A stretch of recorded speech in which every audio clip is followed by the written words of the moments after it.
Hello बच्चों, कैसे हैं आप सब। स्वागत है आप सबका स्टडी विद शबनम कुमारी में। आज मैं कक्षा 8 विज्ञान की पुस्तक पाठ 7 दहन और ज्वाला को आप लोग को बताने जा रही हूँ। इस पाठ में बच्चों सबसे पहले हम जानेंगे दहन क्या है, ज्वाला क्या है, दहनशील पदार्थ क्या है, अदहनशील पदार्थ क्या है, दहनशील पदार्थ के उदाहरण क्या क्या हैं और अदहनशील पदार्थ के उदाहरण क्या क्या हैं। तो चलिए बच्चों शुरू करते हैं। दहन, सबसे पहले आपको अपनी कॉपी में इसको नोट करना होगा। दहन मतलब क्या होता है, तो आप दहन लिख करके डैश दे करके ऐसे परिभाषा लिख सकते हैं। रासायनिक प्रक्रम जिसमें कोई पदार्थ ऑक्सीजन से अभिक्रिया कर ऊष्मा प्रदान करता है, दहन कहलाता है। जब भी कोई पदार्थ ऑक्सीजन से अभिक्रिया करके ऊष्मा देता है तो वो क्या कहलाता है, दहन कहलाता है। अब है दहनशील पदार्थ क्या है, तो चलिए देखते हैं। कुछ प्रयोग है यहाँ, उस प्रयोग को हम करते हैं और दहनशील पदार्थ को देखते हैं।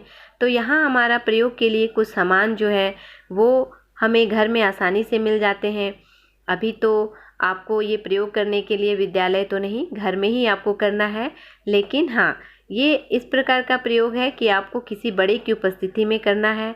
तो सबसे पहले बच्चों आप जानते हैं कि घर में जो है माचिस की तिल्लियाँ, कागज़, पत्थर का टुकड़ा, तेल, लोहे की कील, लकड़ी का टुकड़ा, ये सारे चीज़ जो हैं इनमें से कुछ जो चीज़ हैं वो बहुत ही आसानी से जल जाते हैं और कुछ जो हैं वो नहीं जलते हैं। तो जो चीज़ें आसानी से जल जाती हैं और जल करके क्या देती हैं, ऊष्मा और प्रकाश देती हैं, उन्हें हम कहते हैं दहनशील या दाह्य पदार्थ, ठीक है। और जो चीज़ें आसानी से नहीं जलती हैं और ऊष्मा और प्रकाश नहीं देती हैं, उन्हें अदहनशील और अदाह्य पदार्थ कहते हैं।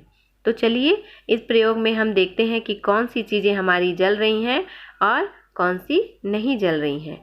तो यहाँ देखिए सारणी 7.1 में दहनशील व अदहनशील पदार्थ।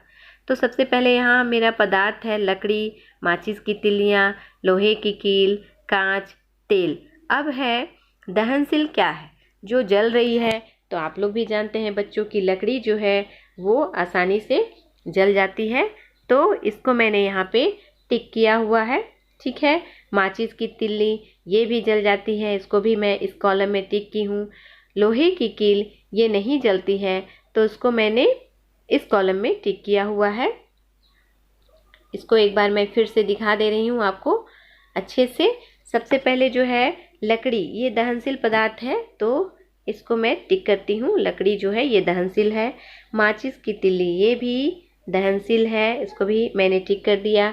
लोहे की कील ये दहनशील नहीं है, इसको मैं यहाँ दहनशील में क्रॉस करती हूँ, ठीक है। यहाँ मैंने इसको क्रॉस किया और अदहनशील में इसको टिक किया, ये अदहनशील है, ठीक है।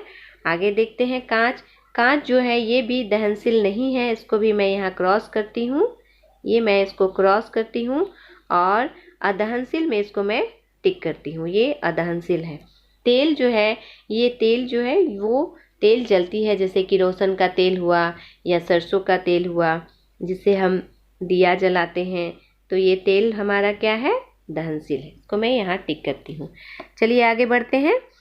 आगे हमारा है यहाँ जो पदार्थ जलकर, मैंने इसके जस्ट पहले भी कहा कि जो पदार्थ जलकर ऊष्मा और प्रकाश देते हैं वो दहनशील है, उसको दाह्य पदार्थ भी कहते हैं। उसके उदाहरण में है लकड़ी, तेल इत्यादि। जो पदार्थ नहीं जलते हैं उन्हें अदहनशील पदार्थ कहते हैं या अदाह्य पदार्थ भी कहते हैं, जैसे कि कांच और कील। दहन में वायु का महत्व, तो दहन में बच्चों वायु का बहुत महत्व है। बिना वायु का जो है हमारा दहन जो है ये संभव ही नहीं है। पिछले वीडियो में मैंने आपको बताया था कि जलने के लिए ऑक्सीजन जो है वो बहुत ही आवश्यक है। इसके लिए हम क्या कर सकते हैं, प्रयोग करके देख सकते हैं। चलिए एक प्रयोग करते हैं। प्रयोग करने के लिए हमें एक मोमबत्ती को जलाकर टेबल पे रखना है। अब कांच की एक चिमनी से इसको क्या करना है, ढक देना है और चिमनी के ऊपर जो खुला स्थान था उसमें एक मोटे कूट से उसको ढक देना है। क्या देखते हैं बच्चों हम लोग देखते हैं कि मोमबत्ती जो है वो तुरंत बुझ जाती है। तो बूझने का उसका क्या वजह है, उसका वजह यही है कि उसे ऑक्सीजन नहीं मिल पा रही है। जब चारों तरफ से उस मोमबत्ती को हम ढक देते हैं तो मोमबत्ती को ऑक्सीजन नहीं मिल पा रही है और बिना ऑक्सीजन का वो दहन नहीं कर पा रही है और अचानक से बुझ जाती है। तो इससे यही पता चलता है कि दहन के लिए, जलने के लिए ऑक्सीजन का होना बहुत ही आवश्यक है ना। चलिए और एक क्रियाकलाप करते हैं। क्रियाकलाप 3 में देखते हैं। कागज़ का 2 कप तैयार कीजिए। एक कप में थोड़ा जल डालिए। दोनों कपों को अलग अलग मोमबत्ती द्वारा गर्म कीजिए। ठीक है, कागज़ का 1 कप जो है हम लोग बना लेते हैं और एक में क्या लेते हैं, जल लेते हैं और दोनों को अलग अलग मोमबत्ती में गर्म करते हैं। अब इन्हें ध्यान से देखते हैं क्या होता है। ध्यान से देखने पर देखते हैं दोनों कप में से 1 कप जलने लगता है। हाँ, यही सच है कि 1 कप जो है वो जलने लगता है। बिना जल वाला कप है वो जलने लगता है। क्यों जलने लगता है? जबकि जल से भरा हुआ कप नहीं जलता है, परंतु कप के अंदर का जल गर्म हो जाता है। जल क्यों गर्म हो गया? कप को तो दी जाने वाली ऊष्मा चालन विधि द्वारा जल में पहुंचती है, जिसके कारण वह गर्म हो जाता है। जल वाला कप नहीं जलता है क्योंकि उसका ताप जल की उपस्थिति में क्या होता है, कागज़ के ज्वलन ताप तक नहीं पहुंच पाता है। तो ये भी एक बहुत अच्छा प्रयोग है जिससे कि हम जान पाते हैं कि जो खाली कागज़ का कप था वो क्यों जल गया और जिसमें जल भरा हुआ था वो क्यों नहीं जला। अगर इन तीनों में से कोई एक भी परिस्थिति न मिले तो वस्तु नहीं जलेगा।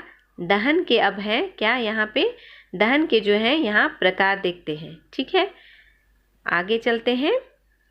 यहाँ देखिए क्रियाकलाप 4 है। कागज़, सूखा पत्ता, किरासन तेल, लकड़ी, पेट्रोल को माचिस से आग लगाकर देखिए क्या सभी पदार्थ क्या होते हैं को जलने का समय एक ही होता है। हाँ, अब देखते हैं हम लोग क्या देखते हैं कि कुछ पदार्थ में आग जल्दी पकड़ लेता है तथा कुछ पदार्थ में देर से। जिस पदार्थ में जल्द आग लग जाती है उसका ज्वलन ताप कम होता है तथा जिसमें देर से आग लगता है उसका ज्वलन ताप क्या होता है बच्चों, अधिक होता है। ऊपर दिए गए क्रियाकलाप से आप जान पाते हैं कि किसी वस्तु को जलने के लिए एक न्यूनतम ताप की आवश्यकता है। इसके साथ ही वायु की उपस्थिति भी किसी पदार्थ के जलने के लिए आवश्यक है। तो ये 2 चीज़ जो है उसका जो ताप, न्यूनतम ताप जलने के लिए वो बहुत आवश्यक है और वायु की उपस्थिति भी बहुत आवश्यक है। तो आज के पाठ में हमने ये जाना दहन और ज्वाला किसे कहते हैं, दहन किसे कहते हैं, दहनशील पदार्थ क्या क्या होते हैं और ऑक्सीजन का दहन में क्या महत्व है। ठीक है, और ताप का होना, न्यूनतम ताप का क्या महत्व है। आगे की वीडियो में है हम इस पाठ के पूरे भाग को जानेंगे और समझेंगे। तब तक के लिए धन्यवाद बच्चों।